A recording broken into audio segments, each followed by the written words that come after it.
नमस्कार। आज की क्लास में पढ़ेंगे डेटा फ्रेम इन पांडाज, यानी कि डेटा फ्रेम को पांडाज में किस तरीके से बनाया जाता है और डेटा फ्रेम होती क्या है, इसके बारे में विस्तार से चर्चा करेंगे इस वीडियो के अंदर। तो ये स्लाइड में आपको दिख रही है, यहां पर एक टेबल नुमा संरचना, बिल्कुल इसे ही हम डेटा फ्रेम कहते हैं। तो डेटा फ्रेम क्या होती है? डेटा फ्रेम होती है आपकी like as a 2D labelled data structure, यानी 2D एरे के जैसे होती है। यहां पर 2D एरे के जैसे का मतलब हुआ कि जिस प्रकार से 2D एरे के अंदर रो और कॉलम होते हैं, उसी प्रकार से आपकी डेटा फ्रेम के अंदर भी रो और कॉलम होते हैं। आपको दिखाई दे रहे हैं यहां पर रोल नंबर, नेम और परसेंटेज, यहां 3 कॉलम है और यहां पर 101 वाला रिकॉर्ड, 102 वाला रिकॉर्ड, 103, 104 और 105 ये रो है। तो इस प्रकार इस स्ट्रक्चर को हम कहते हैं डेटा फ्रेम। तो डेटा फ्रेम एक टेबुलर स्ट्रक्चर हो चुका है, आपका एक टेबुलर स्ट्रक्चर बन चुका है।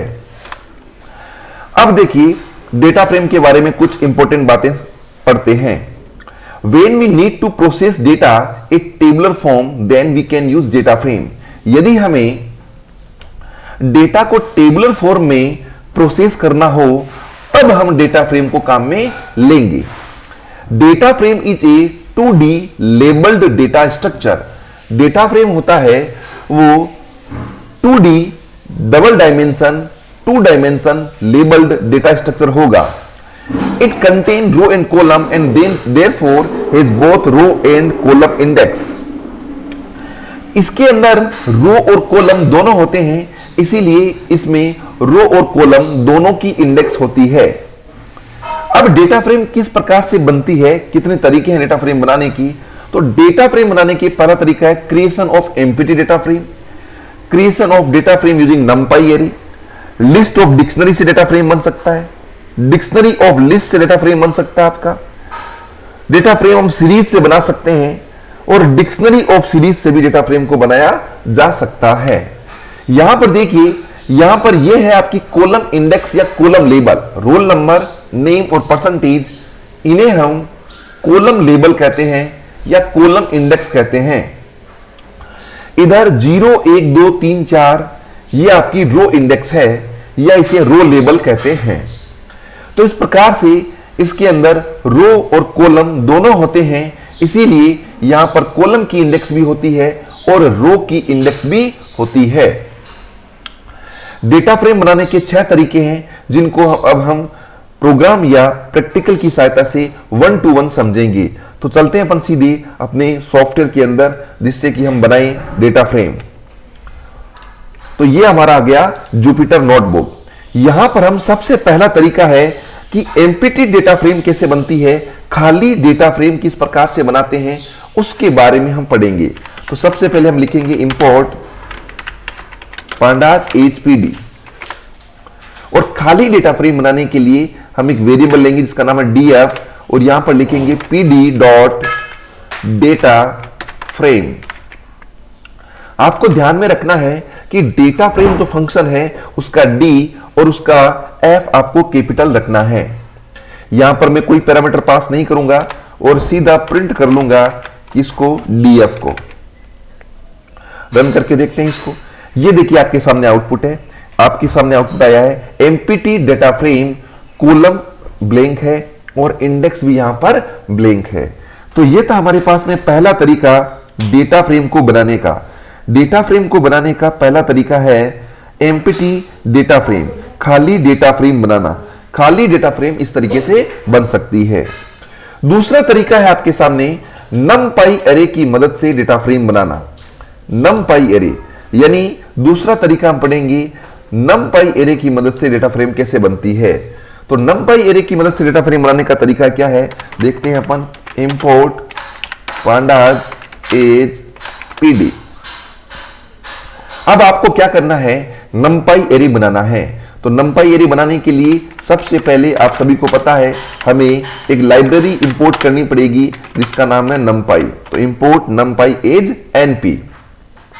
अब मैं यहां पर numpy एरे बनाता हूं, तो मैंने एक numpy एरे का नाम दे दिया वेरिएबल का a1 बराबर np डॉट एरे, और पहला numpy एरे बना दिया 1, 2, 3। इस तरीके से मैं यहां पर 2-3 numpy एरे बना देता हूं। ओके, तो मैंने कहा a1, फिर एक दूसरा a2 के लिए और तीसरा a3 के लिए। इनके नाम चेंज कर देते हैं, इसका a2 रखेंगे और इसका रखेंगे a3। इनकी वैल्यूज को भी बदल देते हैं। यहां पर मैं कर देता हूं 4, यहां पर मैं रख देता हूं 5 और यहां पर मैं रख देता हूं 6, और a3 की वैल्यू रख देता हूं यहां पर 7 और यहां पर रख देता हूं 8 और यहां पर रख देता हूं 9। इस तरीके से मैंने यहां पर टोटल 3 numpy एरे बना लिए।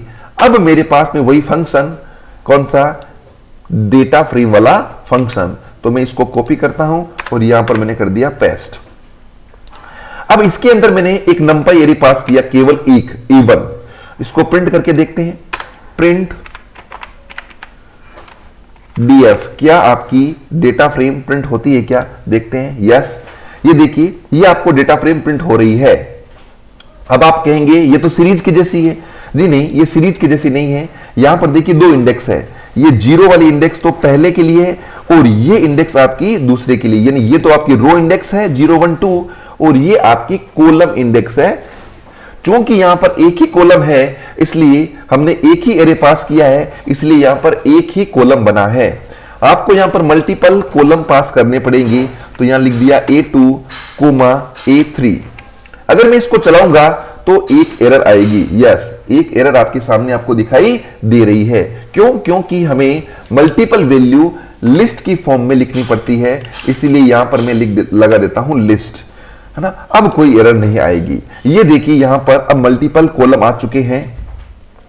ये आपकी इंडेक्स है कॉलम की और ये आपकी इंडेक्स है रो की, और ये वैल्यू आपकी 1, 2, 3, 4, 5, 6, 7, 8, 9। अब आप देखिए यहां पर आपको 0, 1, 2 और यहां पर इधर 0, 1, 2 थोड़ा सा आपको अजीब सा लग रहा है, तो क्यों न हम इनकी कॉलम की हम एक लेबल इंडेक्स दे देते हैं, है ना। यानी यहां पर कुछ अपन हेडिंग लगा देते हैं। हेडिंग लगाने के लिए हमारे पास में एक पैरामीटर होता है जिसका नाम है column parameter, COLUMNS, columns parameter. Columns बराबर यहां पर मैंने कर दिया हेडिंग के अंदर, पहले का नाम दे दिया कॉलम 1, पहले का नाम दे दिया हमने कॉलम 1, दूसरे का नाम दे दिया हमने यहां पर कॉलम 2 और तीसरे का नाम यहां पर रख दिया कॉलम 3। इस तरीके से हमने नाम रख दिया कॉलम 3। ओके, अब हम क्या करते हैं, इसको चला करके देखते हैं कि क्या कॉलम की हेडिंग आई है क्या। यस, चेक करें। यहां पर एक एरर आई है और ये एरर कह रही है columns is an invalid keyword argument for print. तो हम थोड़ा सा, यस, इसको प्रिंट में नहीं लगाएंगे, इसको हम लगाएंगे डेटा फ्रेम फंक्शन के अंदर, है ना। तो मैं इसको यहां से कट कर देता हूं और यहां पर जहां मैंने डेटा फ्रेम बनाई है यहां पर मैं इसको लगाता हूं। ओके, और ये यहां से कोमा को हटा देता हूं। अब इसको चला करके देखते हैं। ये देखिए, ये बिल्कुल चल गया है और आपकी जो कॉलम हेडिंग है जो मैंने यहां पर सेट करी है, कॉलम 1, कॉलम 2 एंड कॉलम 3 यहां पर आ चुकी है।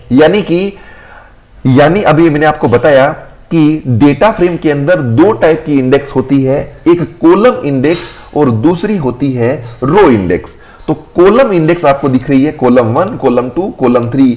ये कैसे सेट करी आपने, ये कॉलम्स नाम के पैरामीटर से सेट करी। अब आपको यहां पर रो की इंडेक्स भी सेट करनी है, तो आपके पास में पैरामीटर होता है इंडेक्स। देखिए सीरीज में केवल एक ही कॉलम होता है, इस वजह से वहां केवल इंडेक्स पैरामीटर से आप इंडेक्स सेट कर सकते हैं। यहां पर 2 इंडेक्स होती है, एक इंडेक्स दूसरी कॉलम्स। कॉलम्स लेबल के लिए है, इंडेक्स की लेबल यानी रो के लिए है। तो इंडेक्स बराबर मैंने कहा, इंडेक्स बराबर यहां लिख दिया मैंने रो 1, कोमा लगा करके रो 2, यहां लिख दिया रो 2, अगेन कोमा लगा करके लिख दिया रो 3। अब इसको चला करके देखते हैं। चला करके देखा तो ये देखो आपके सामने है रो 1, रो 2 एंड रो 3, यानी कि कॉलम 1, कॉलम 2, कॉलम 3 तो आ गई कॉलम की इंडेक्स, और रो 1, रो 2 और रो 3 आ चुकी है आपकी रो की इंडेक्स। तो ये था हमारे पास में दो तरीके। पहला तरीका है खाली डेटा फ्रेम बनाना, इस तरीके से बना सकते हैं। नमपाई अरे की मदद से डेटा फ्रेम बनाना, तो हमने 3 नमपाई अरे बना लिए और तीनों नमपाई अरे को हमने पास कर दिया। और उसके बाद में यदि मुझे इनकी हेडिंग लगानी है कॉलम की तो कॉलम्स, और रो की लगानी है तो इंडेक्स, यानी कि आपकी डेटा फ्रेम के अंदर 2 इंडेक्स होगी, पहली कॉलम्स और दूसरी इंडेक्स। ओके, अब हम पढ़ेंगे तीसरा तरीका कि डेटा फ्रेम बनाने का तीसरा तरीका क्या है। तो डेटा फ्रेम बनाने का तीसरा तरीका है आपके पास सामने सीरीज से डेटा फ्रेम बनाना। डेटा फ्रेम बनाना किससे बताइए? सीरीज से डेटा फ्रेम बनाना। तो चलते हैं अपन सबसे पहले सीरीज से डेटा फ्रेम किस प्रकार से बनेगी। सीरीज से डेटा फ्रेम बनाने के लिए हमें क्या करना होगा, इसी तरीके से हमें मल्टीपल सीरीज बनानी होगी। क्या बनानी होगी? हमें मल्टीपल सीरीज बनानी होगी। तो यहां पर हम क्या करेंगे, नमपाई एरे के अंदर कुछ चेंज करते हैं। इसी प्रोग्राम में हम सीरीज की सहायता से डेटा फ्रेम बनाएंगे। तो इसको हटा देता हूं मैं यहां पर, और यहां पर मैं क्या करूंगा, सीरीज बनाने के लिए मैंने पढ़ रखा है फंक्शन होता है हमारा s1 बराबर pd डॉट सीरीज, यानी फंक्शन का नाम क्या है? सीरीज है, pd डॉट सीरीज। और वही वैल्यू यहां पर हम क्या करेंगे, ये वैल्यू हमने पास कर दी, क्या बताइए? 1, 2 और 3। अब मैं इसी को कॉपी पेस्ट कर लेता हूं दूसरी सीरीज बनाने के लिए। यहां दूसरी सीरीज हो जाएगी और यहां पर हम बना लेंगे तीसरी सीरीज। ओके, यहां पर लिख दिया मैंने S2 और यहां पर लिख दिया मैंने S3, और यहां से मैं इसको एक बार कट कर देता हूं, इतनी वैल्यूज को यहां से कर देता हूं कट। चला करके देखते हैं इसको। यहां पर वेरिएबल बन चुके हैं हमारे S1, एक वेरिएबल बन चुका है S2 और एक वेरिएबल यहां पर बन चुका है S3। चला करके देखेंगे इसको। ये देखिए 0, 1, 2, 0, 1, 2 आपके सामने एक सीरीज बन चुकी है। वही बात यदि मुझे कॉलम लेबल लगाना हो और रो का लेबल लगाना हो तो इस फंक्शन में, डेटा फ्रेम फंक्शन में, ये वैल्यू हम पास कर देंगे पैरामीटर के रूप में कॉलम की और इंडेक्स की। चला करके देखेंगे तो ये देखिए आपके सामने कॉलम 1, कॉलम 2 और कॉलम 3 आ चुका है, रो 1, रो 2 और रो 3 आ चुका है। पर यहां पर एक वैल्यू नॉट ए नंबर भी आया है। तो मैं इसको यहां से एक बार कट कर देता हूं, है ना। इसको मैं यहां से मैं कर दिया यहां पर कट। ओके, और अब मैं इसको चला करके देखता हूं। तो इसको चला करके देखूंगा तो ये देखो वापस से वही आउटपुट आ रहा है मेरा 0, 1, 2 और इधर 0, 1, 2, 1, 2, 3, 4, 5, 6, 7, 8 और 9। तो इस तरीके से मैं सीरीज की सहायता से भी क्या कर सकता हूं, एक डेटा फ्रेम बना सकता हूं। ओके, यानी सीरीज से भी हमें क्या कर सकता हूं, डेटा फ्रेम बना सकता हूं। नेक्स्ट अपने पास में तरीका है, नमपाई हो चुका है, डिक्शनरी ऑफ लिस्ट या लिस्ट ऑफ डिक्शनरी। तो सबसे पहले अब अपन देखते हैं लिस्ट ऑफ डिक्शनरी से हम डेटा फ्रेम कैसे बनाएंगे। यानी कि हमें क्या करना होगा, मल्टीपल डिक्शनरियां बनानी होगी और मल्टीपल डिक्शनरियां बना करके हम उसकी लिस्ट से बना करके हम क्या करेंगे, डेटा फ्रेम बनाएंगे। तो हम अब पढ़ते हैं, हमारा अगला जो प्रोग्राम है वो है लिस्ट ऑफ डिक्शनरी से data frame banana. List of dictionary से डेटा फ्रेम को बनाना। तो सबसे पहले वही प्रोग्राम इंपोर्ट pandas hpd। अब हम क्या करेंगे, मल्टीपल डिक्शनरियां बनाएंगे। सबसे पहले एक डिक्शनरी बना दी मैंने D1, और डिक्शनरी आप सबको पता है इस ब्रैकेट से आपकी डिक्शनरी बनती है। इसके अंदर वैल्यू पास कर दी हमने रोल नंबर, और रोल नंबर की वैल्यू यहां पर लिख दी मैंने 101, कोमा लगाई। फिर मैंने लिखा यहां पर नेम, और यहां पर इसकी वैल्यू पास कर दी हमने राम। उसके बाद में यहां पर मैंने लिखा परसेंटेज, और परसेंटेज के अंदर वैल्यू लिख दी यहां पर मैंने 70। तो यह आपकी एक डिक्शनरी बन चुकी है। इसी तरीके से यहां पर एक से ज्यादा डिक्शनरियां मैं बना रहा हूं, दूसरी डिक्शनरी, और यहां पर यह हमारे पास में है तीसरी डिक्शनरी। तो यहां पर लिखा D2 और यहां पर लिख दिया मैंने D3। रोल नंबर में 102, नेम में लिख दिया यहां पर श्याम, और परसेंटेज यहां पर लिख दिया 80। यहां पर रोल नंबर लिख दिया 103, यहां पर लिख दिया हमने मोहन, और परसेंटेज यहां पर लिख दिया 90।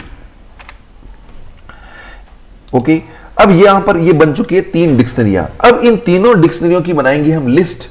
लिस्ट बनाने के 2 तरीके हैं। आप या तो इस तरीके से लिस्ट वेरिएबल ले लें, लिस्ट 1 ले लिया जैसे वेरिएबल, लिस्ट 1 बराबर कैसे बनती है लिस्ट, इस वाले कोष्टक से, इसमें पास कर दिया D1, D2, D3। तो ये हमारे पास में लिस्ट ऑफ डिक्शनरी, इसे कहेंगे लिस्ट ऑफ डिक्शनरी। यानी ये लिस्ट 1 है, ये किसकी है बताइए, डिक्शनरी की है, इसीलिए हम बोलेंगे इसे लिस्ट ऑफ डिक्शनरी। लिस्ट का मतलब होता है मल्टीपल वैल्यूज, अब लिस्ट ऑफ डिक्शनरी का मतलब होता है मल्टीपल डिक्शनरी। तो हमने सबसे पहले डिक्शनरियां बना दी, 1, 2 और 3 डिक्शनरियां हमने बना दी, और उसकी बना दी हमने लिस्ट। अब हम क्या करेंगे, अब हम वही डेटा फ्रेम फंक्शन काम में लेंगे। तो df बराबर pd डॉट डेटा फ्रेम, और इसमें पास कर दी हमने लिस्ट, और प्रिंट करके इसको देखते हैं। प्रिंट, और प्रिंट के अंदर लिख दिया हमने df। रन करके हमने देखा तो ये देखिए, अब की बार आपके सामने एक लिस्ट बनी हुई है, डेटा फ्रेम बनी है, और इस डेटा फ्रेम का जो लेबल है वो ऑटोमेटिक रोल नंबर, नेम और परसेंटेज आ चुका है। तो यहां पर एक बात ध्यान में रखनी है, डिक्शनरी के अंदर टोटल 2 वैल्यू होती है, ये वैल्यू की कहलाती है, ये वैल्यू कहलाती है। तो डिक्शनरी की जो आपकी की है वो आपकी कॉलम हेडिंग बनती है। तो की है वो बन गई आपकी कॉलम की हेडिंग। तो रोल नंबर, नेम और परसेंटेज तीनों की है, तो ये तीनों बन गई आपकी कॉलम की हेडिंग। यहां पर रो की हेडिंग कुछ नहीं है, इसीलिए ऑटोमेटिक क्या आ गया, 0, 1 और 2 आ चुका है। अगर आपको रो की हेडिंग भी देनी है तो यहां पर लिखूंगा मैं इंडेक्स बराबर, मैंने लिख दिया यहां पर रो 1, कोमा रो 2, कोमा रो 3। अब चला करके देखें इसको। अब चला करके हमने देखा कि इंडेक्स वेरिएबल से, इंडेक्स पैरामीटर से हमने क्या किया, इसकी हेडिंग, रो की हेडिंग हमने सेट कर दी, रो 1, रो 2 और रो 3। तो इस तरीके से हम ये काम कर सकते हैं। यदि आपको रो की लेबल लगानी है तो इस तरीके से हम लगा सकते हैं। ओके, तो ये था हमारे पास में एक तरीका लिस्ट ऑफ डिक्शनरी की मदद से डेटा फ्रेम बनाना। अब हम पढ़ेंगे डिक्शनरी ऑफ लिस्ट की मदद से। ये था हमारे पास में लिस्ट ऑफ डिक्शनरी। अब पढ़ेंगे डिक्शनरी ऑफ लिस्ट की मदद से डेटा फ्रेम बनाना। तो वो कैसे बनती है देखते हैं हम सबसे पहले। तो ये लाइन तो हमारी फिक्स है, इसको तो हमें यहां लिखना ही होगा। ओके, अब डिक्शनरी ऑफ लिस्ट की सहायता से हमें बनाना है, यानी हमें एक डिक्शनरी बनानी है और उस डिक्शनरी के अंदर हमें लिस्ट बनानी होगी।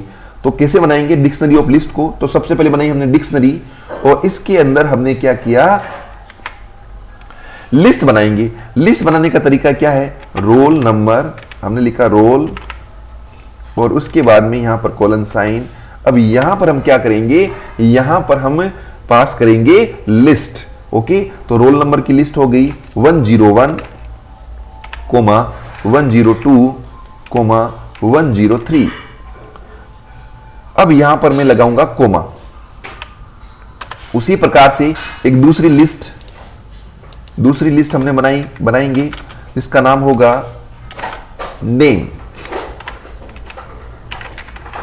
नेम होगा, और यहां पर वही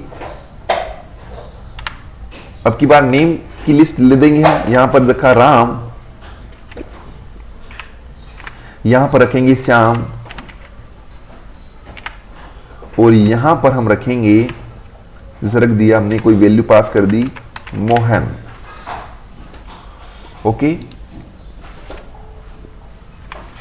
अब यहां पर वही कोमा लगाएंगे। तीसरा है हमारे पास में परसेंटेज, और परसेंटेज की ये हो गई वैल्यू, की वैल्यू पेयर के रूप में लिखा हमने, और यहां पर परसेंटेज पास कर दिया 70, 80, 90। तो ये देखिए, ये आपकी बन गई है डिक्शनरी ऑफ लिस्ट, यानी डिक्शनरी के अंदर हमने लिस्ट बना दी। एक लिस्ट 101, 102, 103, दूसरी ये और तीसरी ये, डिक्शनरी के अंदर लिस्ट बनाई है। तो ये तो होगी हमारे पास में की, रोल नंबर, नेम और परसेंटेज, और ये वैल्यू के रूप में हमने क्या बना दी, लिस्ट बना दी। तो ये थी हमारे पास में डिक्शनरी ऑफ लिस्ट। इसे कहेंगे लिस्ट ऑफ डिक्शनरी, है ना, इसे कहेंगे लिस्ट ऑफ डिक्शनरी, इसे कहेंगे डिक्शनरी ऑफ लिस्ट। डिक्शनरी बनी है और इस डिक्शनरी के अंदर हमने क्या बना दी, लिस्ट बना दी। अब हम क्या करेंगे, वही फंक्शन काम में लेंगे, कौन सा, pd.data_frame। तो यहां से कॉपी किया और इसको यहां पर लिख दिया, df बराबर pd.data_frame, और यहां लिस्ट के स्थान पर पास कर देंगे हम d1। ये लो साहब, d1 प्रिंट कर दिया, और प्रिंट कर दिया किसको, df को। चला करके देखते हैं इसको। यस, ये देखिए, ये आउटपुट है आपका, रोल नंबर, नेम, परसेंटेज, 101, 102, 103, और इधर 0, 1, 2, और इस तरीके से यहां पर वैल्यू आ चुकी है। तो ये तरीका था हमारे पास में डिक्शनरी ऑफ लिस्ट से सीरीज, डिक्शनरी ऑफ लिस्ट से डेटा फ्रेम बनाना। अब तीसरा तरीका है डिक्शनरी ऑफ सीरीज से डेटा फ्रेम कैसे बनती है। डिक्शनरी ऑफ सीरीज से डेटा फ्रेम कैसे बनती है, यानी डिक्शनरी होगी, लेकिन अब की बार डिक्शनरी ऑफ सीरीज, यानी इसके स्थान पर हम काम में लेंगे किसको, बताओ, ये सीरीज को काम में लेंगे। तो कैसे बनाएंगे, इसी को कॉपी पेस्ट कर लेते हैं यहां पर। तो यहां पर हमारे पास में सीरीज होगी, या तो हमारे पास में दो तरीके हैं, या तो हम क्या करेंगे, यहीं पर सीधा लिख दें pd.series, और यहां पर हम वैल्यू पास कर देते हैं। जैसे कि मान लो, एक बार मैं यहां एक काम करता हूं, यहीं पर हम कर देते हैं, लिस्ट के स्थान पर सीरीज है, तो यहां लिखा pd.series, और ये वाला कोष्ठक हमने यहां पर पास कर दिया, और अगेन यहीं पर वही pd.series, और यहां पर भी pd.series। ओके, और सीरीज फंक्शन है, इसलिए ये वाला कोष्ठक हमने यहां पर लगा दिया। ठीक है, तो यहां पर ये हमारा कोष्ठक है, ये भी हमने यहां पर लगा दिया। तो अब यहां इसको देखिए, यह डिक्शनरी ऑफ सीरीज, यानी डिक्शनरी बनी है, और डिक्शनरी के अंदर हमने काम में क्या लिया है, सीरीज। यह आपके सामने डिक्शनरी ऑफ लिस्ट, डिक्शनरी है, उसके अंदर लिस्ट बनाई है। यहां पर है डिक्शनरी है, उसके अंदर हमने सीरीज को काम में लिया है, तो इसे बोलेंगे हम डिक्शनरी ऑफ सीरीज। यानी डिक्शनरी तो बनी है, परंतु किससे बनी है, सीरीज की सहायता से बनी है। चला करके देखते हैं इसको। ये देखिए ऐसा कैसा आ रहा है। आपके पास में एक तरीका और है कि आप सबसे पहले क्या करें, ऊपर ये 3 सीरीज बना दें। तो यहां से मैं इसको कट करता हूं, और यहां पर मैं सीरीज बना देता हूं। यहां पर लिखा मैंने S1 बराबर pd.series, पहली सीरीज। इसी तरीके से ये आपकी दूसरी सीरीज, इसको कट कर दिया। ओके, ये दूसरी सीरीज S2 बराबर ये हमारे पास में आ गई दूसरी सीरीज, और इसी तरीके से ये हमारे पास में है तीसरी सीरीज, ये तीसरी सीरीज। यानी आप चाहें तो यहां पर भी बना सकते हैं, आप चाहें तो ऊपर अलग से आपने 3 सीरीजें बना दी, S1, S2 और S3। S3 बराबर इस तरीके से मैंने यहां पर सीरीज बना दी। ओके, तो यहां पर आपके सामने आपको दिख रही है, एक S1 है सीरीज, दूसरी S2 है, और तीसरी सीरीज है हमारे पास में S3। ये 3 सीरीजें बना ली हमने अलग से। अब हम क्या करेंगे, यहां पर लिख देंगे S1, यहां पर लिख देंगे S2 और यहां पर लिख देंगे S3। ओके, यहां पर S1,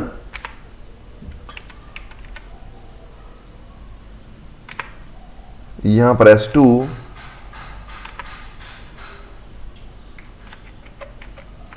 और यहां पर लिख दिया हमने S3, कोमा कोमा और कोमा। चला करके देखते हैं इसको। ये आपके सामने एक एरर आई है कि closing parenthesis does not match opening brackets. Okay, इसको देखते हैं, अपन इसको सोल्व करते हैं। अब यहां पर एरर आई है रोल नंबर S1, यानी कि आपको क्या करना है, यहां पर ये वाले जो ब्रैकेट है ये हमारे फालतू लगे हुए हैं, है ना, इनको हमें हटाना है। ये हमने इनको हटा दिया। ठीक है, अब इसको रन करके देखते हैं। ये देखिए, रोल नंबर, नेम और परसेंटेज 101, 102, 103 राम श्याम मोहन, इस तरीके से यहां पर ये आपके सामने आउटपुट आ रहा है। यानी या तो आप S1 लिखें, पहले सीरीज बनाएं, फिर यहां S1 वेरिएबल लिखें। अगर आप S1 वेरिएबल नहीं लिखना चाहते हैं तो आपको यहां पर ये वाली लाइन आप यहां पर S1 के स्थान पर लिख सकते हैं। तो ये था हमारे पास में सीरीज बनाने के 6 तरीके। सबसे पहले खाली डेटा फ्रेम से सीरीज बनाई, ठीक है, उसके बाद में numpy एरे से सीरीज बनाई।